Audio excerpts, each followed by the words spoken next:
People pay good money to see this movie. When they go out to a theater, they want cold sodas, hot popcorn, and no monsters in the projection booth. Everyone pretend podcasting isn't boring. Turn it off. Turn it off.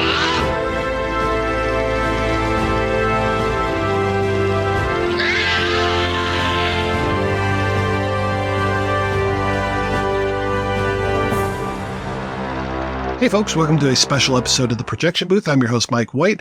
On this episode, I'm talking with Alonso Duralde. He is a critic who's been working in the industry for quite a while.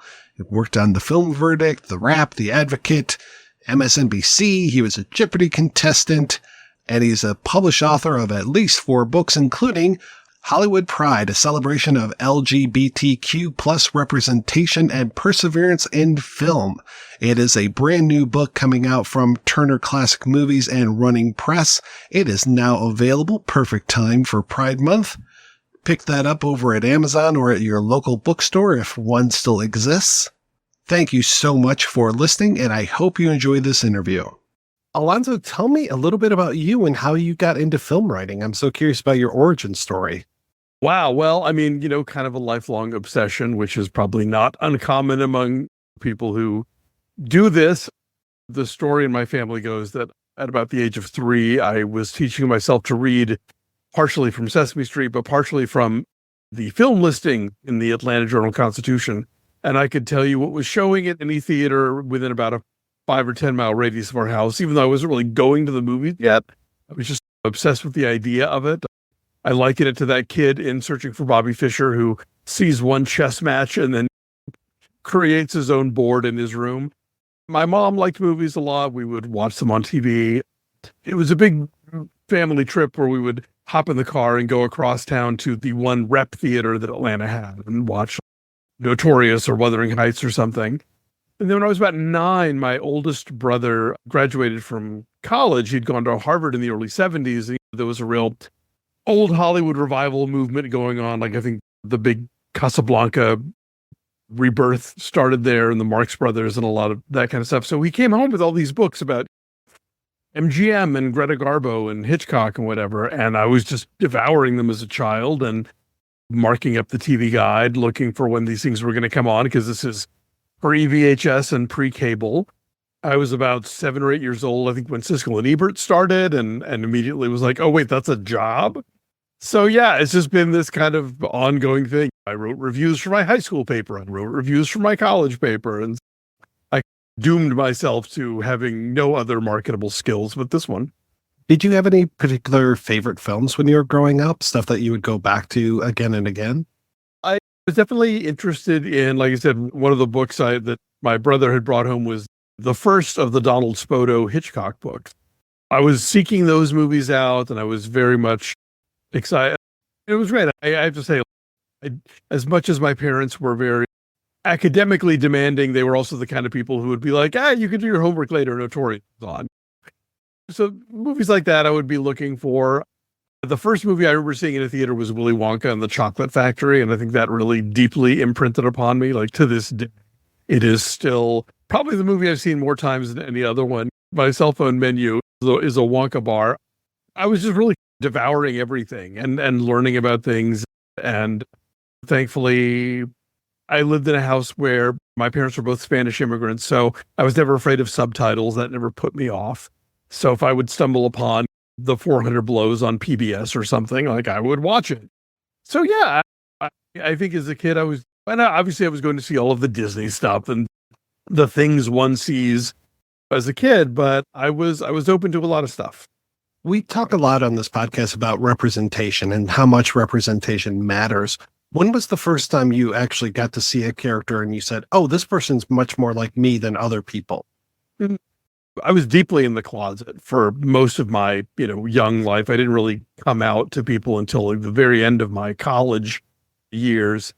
I would occasionally see some character who was like a very kind of exaggerated stereotype that was being played off as a joke or whatever, and just not really address that. I do distinctly remember in high school on cable watching that really terrible slasher movie, The Fan, with Lauren Bacall, where Michael Biehn plays this stalker who is ostensibly obsessed with Broadway singing legend Lauren Bacall. And if that doesn't read gay to you, I don't know what does.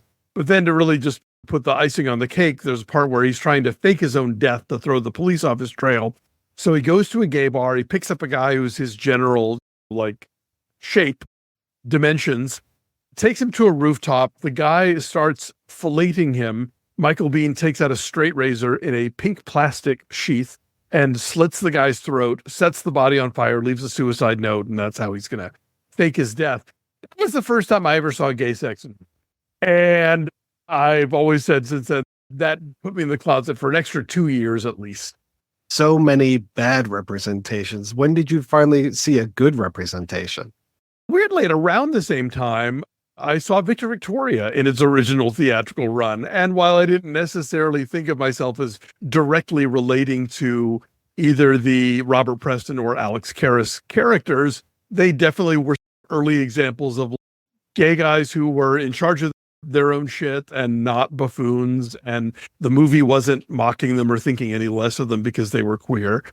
And so that was a movie I did wind up going back and watching over and over again when it was on the movie channel. And I'm sure my thought was like, I just love Julie Andrews and musical numbers, but that certainly, I'm sure, played into it. So this is not your first book, Hollywood Pride. What brought this one about? What was the inspiration for you? This actually was brought to me by Running Press. My editor, Randall Lodovich, pitched it to me, and I think it's unofficially of a piece with some earlier books that they've done that are also like coffee table books and histories.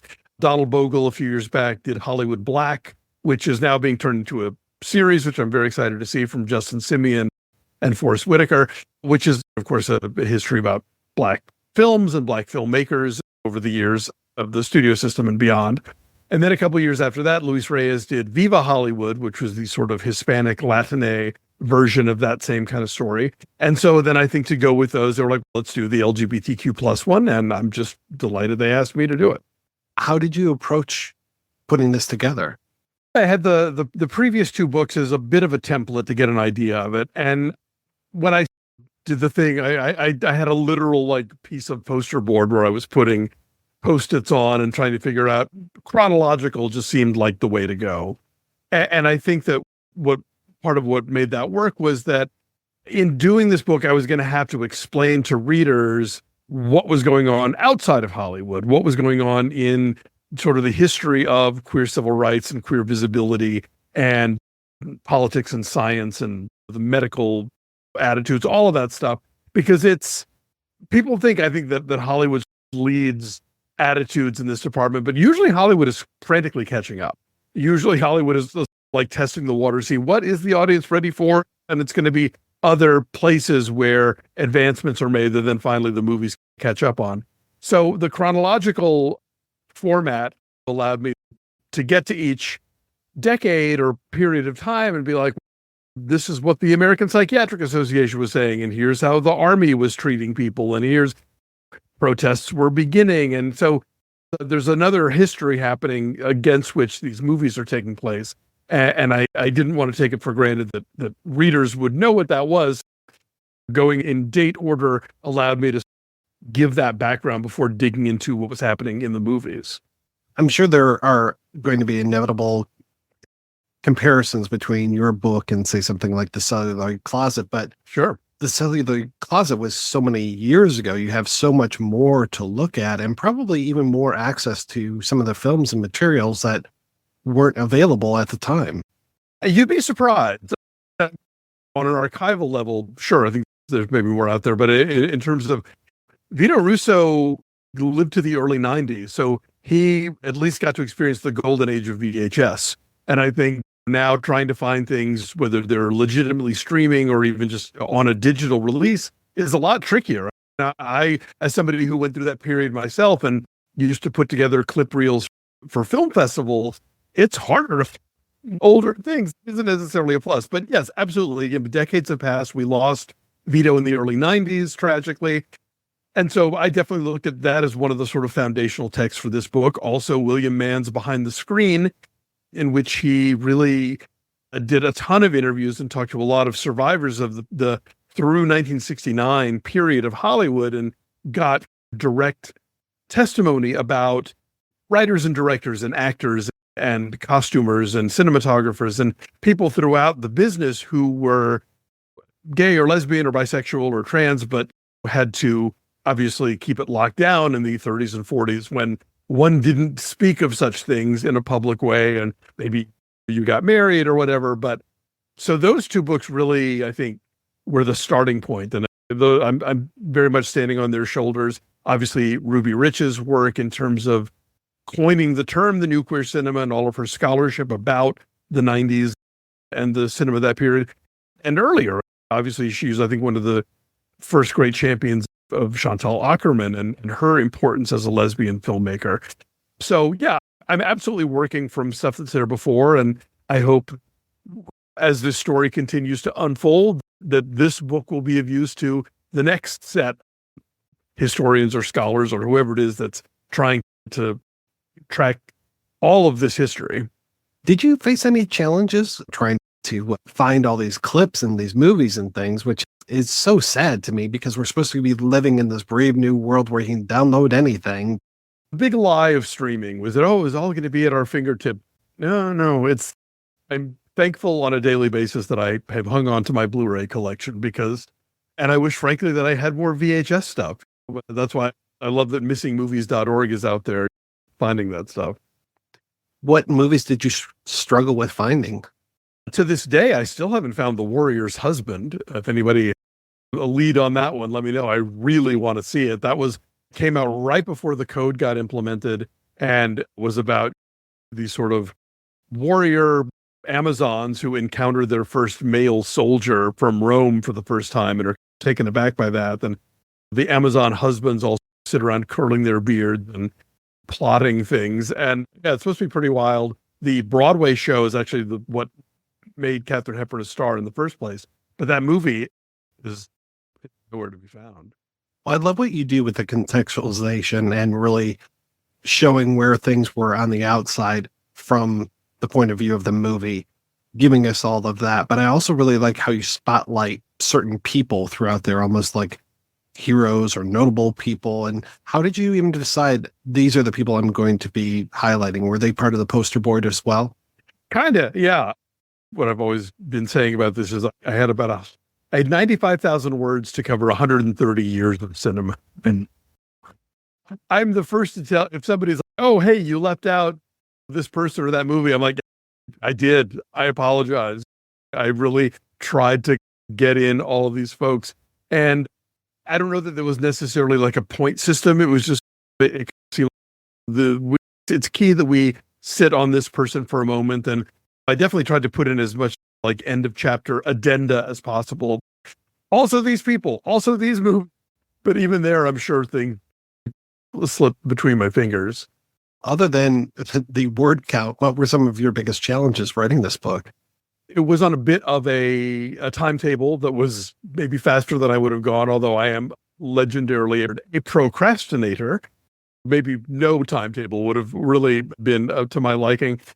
But thankfully, I went in armed with reasonable knowledge of this stuff, although around every corner, I was constantly learning about people I didn't know about, facets of different moments in history.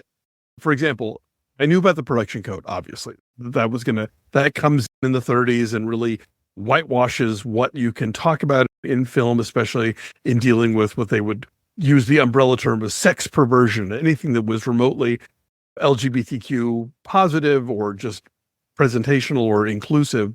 What I didn't realize was that the studios were taking that as kind of their blueprint for off-screen behavior as well. And they were expecting that celebrities would be as wholesome in their public presentation as they were on camera. So it was very much a thing of, if there was this notion of Hollywood as being Sodom by the sea with the wild parties and whatnot, by the mid-30s, it was like, no, it's cozy and everybody's married and domestic and raising their children and saluting the flag. And it's nothing to see here, folks. We're good, clean Americans. And so, yeah, I didn't quite realize how much the code's tentacles spread to the private lives of actors, which was why I think really cementing the closet for so many artists of that era. Yeah, didn't they have to sign like morality clauses? Oh, yeah. Yeah, yeah. It was a whole thing. Was that the most surprising thing that you learned? As far as the history of it, yes, that was something that was new to me, but certainly a lot of individuals along the way I didn't know about, whether it's people like Angela Morley, who was the first openly trans person to get an Oscar nomination, two of them, in fact, and her sort of rich history in music for film and television. I didn't know about James Crabe, who was the cinematographer of Rocky, who had come up through the Gay Girls Writing Club, which was this very loose affiliation of gay men in the industry and drag queens, and they were making campy short films that they were screening in bars. And so the fact that you could be that relatively visible within the industry and still shoot Stallone movies, I think that represented a moment in Hollywood that would have been unthinkable, 10, 20, 30 years earlier. Yeah, as I'm following this path, there are just little moments along the way of what was considered acceptable and who was out there doing what work that I found really fascinating. As again, my parents were immigrants. They were both from Spain. I didn't know about Thomas Gomez, who was the first Spanish American actor to be nominated for an Oscar and who was gay. Obviously, you've written about movies for so many years. You've talked about movies in different formats. Were there any films that surprised you that you hadn't come across before while you were doing your research? I knew about a lot of them, but there were some that I'd never really sat down and finally looked at. Like, I knew about Salome for ages. It was this kind of notorious thing, but I never really watched it before, and it's bananas in the best way. And I understand that it is considered the first American avant-garde film, and I would say that's a fair assessment. But yeah, just you have to wonder, like, Alan Azimova, this huge star, so successful, so wealthy, and just decides that she's going to pour her time and money into this movie. And I cannot imagine what people at the time thought about it. And even in doing the research, there was reading otherwise fawning articles about her life and work that were written by gay men of the 60s who just, they got to Salome, they're like, what the hell is this? I don't even know. But you also see it as like somewhere young Kenneth Anger is frantically taking notes. So like it definitely leads to other things that follow it. But yeah, in its moment, it was just, people were horrified by it. But yeah, it was definitely a moment to take in these films along the way and understand what they meant and what their impact would be, even if it wasn't immediate. A lot of the films in here at the moment were banned outright, or they didn't find an audience, or they were just these small experimental things. But Sylvia Scarlett, for example, that's the movie that gets Katharine Hepburn branded box office poison. And they had one test screening that was so terrible that apparently she and George Cukor begged RKO that, look, we'll make you another one for free. Just don't release this. But now I think people have come to embrace its eccentricities and really love how forward thinking it was in what it has to say about gender and gender performance and presentation. It's heartening to know that you might make a movie that gets terrible reviews or loses its money at the box office, but it doesn't mean it won't matter later. I don't think I have you to credit for this, but if I do, you're going to surprise the hell out of me. The look and the layout of the book is fantastic. I agree, and I had almost nothing to do. I had two different sort of art things that I asked for that I was able to get. My friend Matt Severson, who runs the Academy Library, said, oh, I have a photo from the famous Cary Grant, Randolph Scott bachelor pad photo shoot that has the corners snipped. So it was the one photo of that layout that the studio was like, yeah, not this one. So we were able to get that one in the book. And I had asked for the Confidential magazine cover for when they went after Elizabeth Scott and claimed that she was tied into some lesbian prostitution ring. But yeah, beyond that, this was all running press and TCM, and they did a bang up job and found such great images and did a really beautiful job with the color story this book tells, like all of that. The visuals are great. So it's already out, right? Yes. Yeah. It came out last week.